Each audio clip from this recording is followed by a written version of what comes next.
fazana thamki government of India dasu Meitei responsible CSO sing dasu koi thamki community understanding between Thado, between Meitei and Mar, Meitei and other mayam sing se recognized tribe mayam sing se understanding amam laknara consider government of India ga kuki ki appeasement policy toba atai te sing se masana adum tokchar ani ekoi mayam punsin ringai phawdi sigi politician sing se ekoi depend already yaroi as a Manipur macha ma oina Thado as a Manipuri macha ma oina ekoi na hai is we stand for Manipur integrity adubu integrity hai se phaminaraga chaminaraga thakminadringai phawdi kanai dagi asi Thado na hai ri se Imphal da ko bio Moirang da ko bio Thobal da ko bio lakke Manipur gi wangang se hai i khudingmak se unified di oide adubu unified oide Manipur su yamna unified di oide but kai badin ate unity di adu maintain to Manipur gi integrity gi unity adubu hadak ki thodo kai tare kuki mete conflict sida huwa cookies se kanara hai bese achoka question laeba sigi di ekoi Thado student na haijari se cookie hai bidi Manipur da leite cookie hai bese ideology ne kari ideology no Manipur ki lamda 22,000 square kilometer Manipur ki lamsida cookie country cookie state cookie union territory taliba ideology amani Manipur adu thugai na ba ki damakta network semi ba Thado gi marol ngang ba Thado gi cultural identity mayam tori ba mayam singsena imaginary or illusion or dream ama sagatlaga cookie country cookie state se phangani Manipur ki thugai ba yagani haiba concept separatist ideology ama sida chakpa ga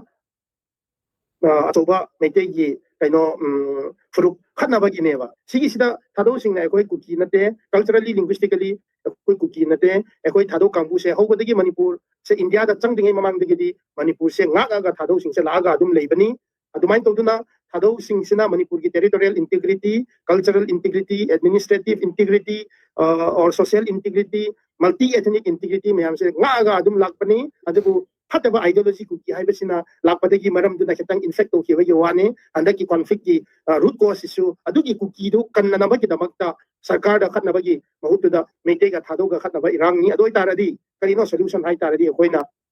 fazana thamki government of India dasu Meitei responsible CSO sing dasu koi thamki community understanding between Thado, between Meitei and Mar, Meitei and other mayam sing se recognized tribe mayam sing se understanding amam laknara consider government of India ga kuki ki appeasement policy toba atai te sing se masana adum tokchar ani ekoi mayam punsin ringai phawdi sigi politician sing se ekoi depend already yaroi as a Manipur macha ma oina Thado as a Manipuri macha ma oina ekoi na hai is we stand for Manipur integrity adubu integrity hai se phaminaraga chaminaraga thakminadringai phawdi kanai dagi asi Thado na hai ri se Imphal da ko bio Moirang da ko bio Thobal da ko bio lakke Manipur gi wangang se hai adubu som side dagi Thado cookie nate adu Manipur ki damak tangang se hai taradi we have to sit together we have to talk together we have to sleep together no adu ngang dingai phawdi Thado se cookie ne hekta haijal aga kanai dagi integrity dum ngang adi so ya roi so oi roi ba so Manipur ya sing ba lani kanara thidok na se adu gi lani do pulap thingmin na se to idea of Manipur to implement to se hai bane ngang se hai ban tade ba jikti puthok na ra se ba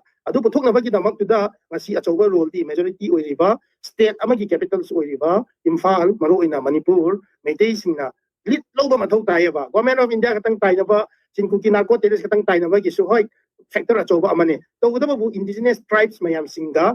chamin na ba thakmin na ba tumin na ba wari sa na ba anywhere in the world si to dingai phawdi you talk about unity integrity of Manipur so oi roi hai bese roi ba tham